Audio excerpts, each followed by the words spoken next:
I did a story this week saying that Harry would never leave Meghan, but obviously they've gone through. They've had between them. There's been a lot of sacrifices. I think that they are dependent on each other, though. Yeah, totally. Well, that's what you said, Jack. Yeah, I agree. So we are in total agreement. They are very dependent on each other. There was this story that Meghan, had her people approach someone about a divorce book. But I mean, imagine if Meghan left Harry, it would destroy her reputation. She would be eviscerated publicly because she's already slipped into this kind of category on social media. The way that pop culture commentators talk about her, they lump her in with Amber Heard. They lump her in with, these other famous women who are perceived as, being narcissistic or, being controlling of their husbands. Alec Baldwin's wife got this treatment the other day. Blake Lively as well. So if she walked out on Harry, she would never reputationally survive it. But then Harry, without Meghan, what's his life in America going to be like? Well, he wouldn't leave the children, you see. And in America, the rules about, children, it's they're always with the mother, nearly always. Yeah. So, I mean, so it's not going to happen. So do you remember everyone, when they got married, a lot of members actually of the royal family even said it won't last 5 years. But it has. It has. Yeah, it's lasted 7. Yeah. Through a lot of crises, through a lot of, huge pressure.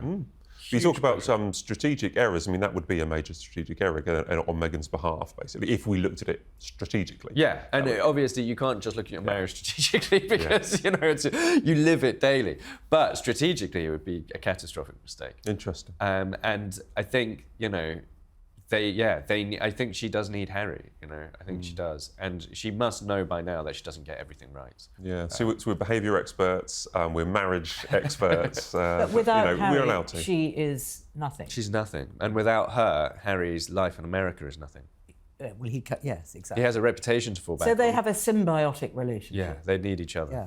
Now, one thing Meghan does do without Harry is her podcast. Yeah. And I'm open that I rarely listen to it. I know we spoke the other day, Jack, and I said, have you been listening to the podcast? And me and you were kind of, we listen to it on high speed, or that, we do pay attention to it, but we're probably not the target audience. It's the penultimate episode that's just occurred this week. Is it succeeding? Enough people watching it? Is it working for Meghan? So one big question here is, what did she expect it to be? Does she need it to be top 10? It's not top 10. It has, the first episode or two when we were all writing loads of news lines off the back of it, that got into the top 10. It very quickly dropped out again. It's now not even in the top 200 on Apple. It is in the top 100 business podcasts, somewhere in the 60s. So it's not hugely well listened to. But the publicity around it is amazing. Well, not so much anymore. I think, as I say, I think the journalists are kind of turning off. Every day people are writing about it. I mean, I'm out of the news world, and I promise you, people never stop writing, and I look at it and I think, well, Netflix or the podcast or Meghan must be delighted. She may not have the hits of people watching it, but gosh, she's had some amazing publicity. So does it serve the purpose that it gives deeper insights into her life rather than this idea of being an entrepreneur? She often throws little nuggets on. I think this week she was talking about how having children was not how she envisioned it. Is that the idea, that she's giving a little glimpse into Montecito?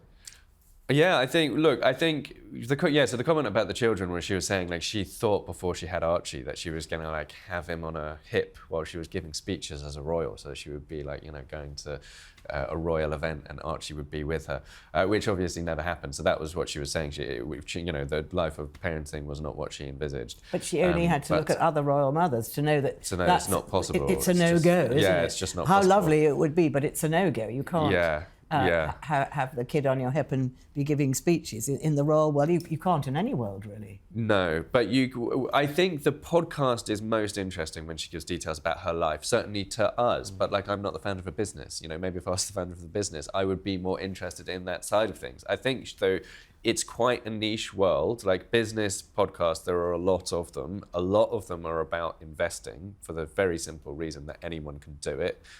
You have to have some money. Obviously you can't invest if you don't have any money, but as long as you do, it's relatively straightforward, and people need advice. They need specific, concrete advice about how to invest. So that's why a lot of business shows focus on that. So it's not actually Meghan's, what you're saying, Jack, is that Meghan's podcast isn't actually really giving us any kind of advice? I think that it's a niche audience of people who are founder, you would have to be a woman who was the founder of a new business. So if you are a female founder of a business, but you did it 10 years ago and you're up and running, like, you're not necessarily going to get that concrete advice. But I also think it's quite sparse on advice anyway.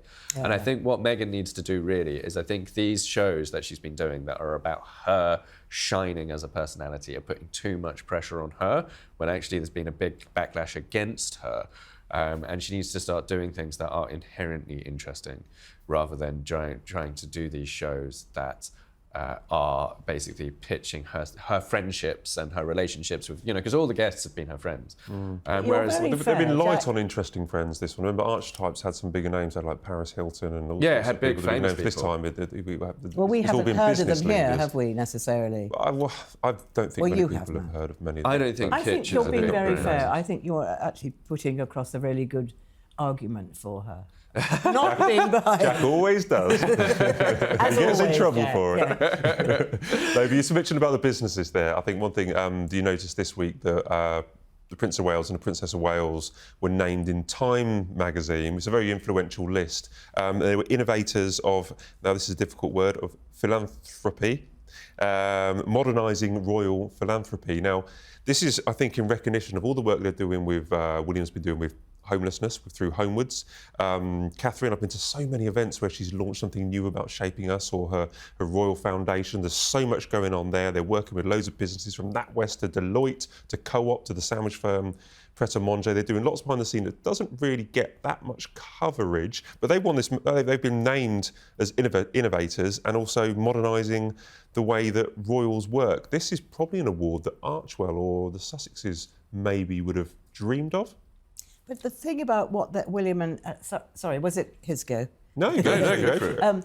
That they're doing, I think, is they're looking long term rather than immediate cheers. You've done this, you've done that. This is long term. So I think that Kate's childhood, the first 5 years, is absolutely brilliant. But it's long term. Earthshot is long term. The homelessness, sadly, is long-term. So they're not looking for the immediate kick. They're looking sort of forward into the future about what they can do. And I think that's really admirable, which is probably why it doesn't get that much publicity. So there's a long-term strategy that you can see. We know how long Earthshot is, we know how long Homewards is, we know that Shaping Us and the work with the under-5s is basically her lifelong. It's going to last all her life. It's a golden thread through all her work.